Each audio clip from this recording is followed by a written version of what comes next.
Hello everyone, welcome back. This is Sonvi, an astrologer, एक ज्योतिष हूँ, टैरो कार्ड रीडर हूँ और ऐसी बहुत सी थेरेपीज़ भी मैं करती हूँ। लेकिन मैं आप सभी को जो आज का हमारा मुद्दा है वो कुछ और है, और वो है फास्टिंग यानी कि उपवास। उपवास के बारे में हम बात करने वाले हैं। लोग कहते हैं कि हम सावन सोमवार के उपवास करते हैं, लोग मंगलवार के उपवास करते हैं, बुधवार के उपवास करते हैं विष्णु जी के लिए, और ऐसे बहुत से उपवास करते हैं। तो लोगों का बेसिकली ये क्वेश्चन है कि आखिर हम जो उपवास करते हैं, क्या भगवान हमें थोड़ी कहता है कि भूखे रहना है और मेरे लिए उपवास करो?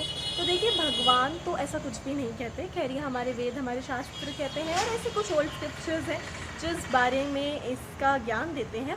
लेकिन आज का जो उद्देश्य है वो ये है कि लोगों का ये कहना है कि आखिर हम सावन सोमवार के जो उपवास करते हैं या ऐसे कोई भी स्पिरिचुअल फास्टिंग कर रहे हैं, तो क्या उससे हमें वो चीज़ मिलती है, उसकी प्राप्ति होती है? तो मैं आप सभी को ये बताना चाहती हूँ कि जो सोमवार के व्रत हम लोग कर रहे हैं या ऐसे कोई भी स्पिरिचुअल फास्टिंग आप लोग कर रहे हैं, तो उसका जो मेन उद्देश्य है या आपको उससे क्या प्राप्ति होती है।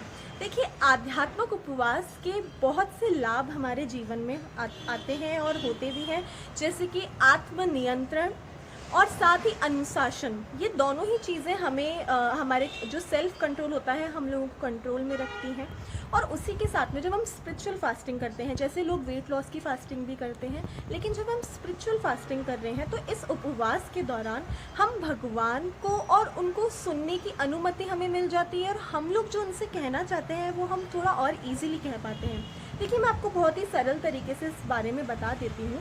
जो स्पिरिचुअल फास्टिंग होती है, जब आप लोग वेट लॉस के लिए फास्टिंग करते हैं, तब आप अपनी बॉडी को डिटॉक्स करते हैं। तो ऐसे ही स्पिरिचुअल फास्टिंग में हम हमारी सोल यानी हमारी आत्मा को डिटॉक्स कर रहे हैं, ताकि हम भगवान के थोड़ा और करीब हो जाएं और भगवान जो हमसे कहना चाहते हैं हमें सुनने की अनुमति मिल जाए, और साथ ही जो हम भगवान से कहना चाहते हैं वो भगवान थोड़े और इसी तरीके से सुन लें। देखिए, मैं आप सभी को बता देती हूँ, जब हम स्पिरिचुअल फास्टिंग करते हैं तो हमारा एक बहुत ही गहरी प्रशंसा होती है जो हम भगवान से करते हैं या हम जो भगवान से मांगना चाहते हैं। Because during this fasting we eat very less.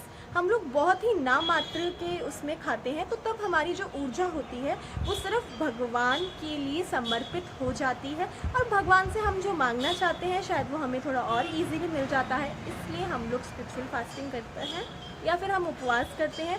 और यदि आप लोग वेट लॉस के लिए उपवास करते हैं, तब भी आप सभी ने देखा होगा कि जब आप लोग बहुत कम खाते हैं तो आपकी एनर्जी पाचन यानी डाइजेशन में नहीं होती, और उसके साथ में आपकी जो ऊर्जा होती है स्पिरिचुअल फास्टिंग के टाइम पे, क्योंकि हम भगवान को भी याद करते हैं, तो उस समय हमारी जो ऊर्जा होती है वो और पवित्र हो जाती है। भगवान हमें पवित्रता से भर देते हैं, और उसी के साथ में हम उनकी और हमारा जो स्पिरिचुअल कनेक्शन है वो और स्ट्रॉन्ग हो जाता है।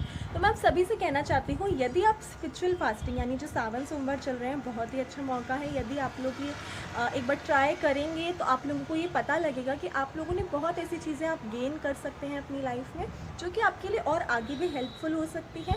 किसी न किसी काम में, किसी बिजनेस काम में हो सकती है, एजुकेशन में हो सकती है, हमारे रिलेशनशिप्स को अच्छा करने में भी हो सकती है। तो आई रियली रिक्वेस्ट गाइस कि सावन सोमवार चल रहा है, तो यदि आप लोग स्पिरिचुअल फास्टिंग कर ले तो आप लोगों के लिए बहुत ही अच्छा होगा, क्योंकि ये आपको वो बातें सुनने और देखने की शक्ति देगा जो शायद आप लोग जब आप बिल्कुल खा पी के बैठ जाते हैं तो आप लोग आलस्य से भर जाते हैं। तो हमें वो चीज़ नहीं करनी, हम लोग थोड़ा एक्टिव होना चाहते हैं अपनी लाइफ में।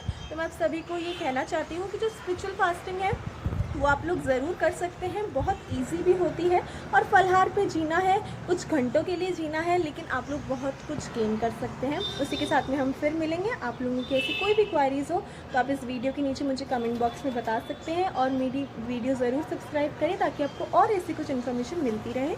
हर हर महादेव।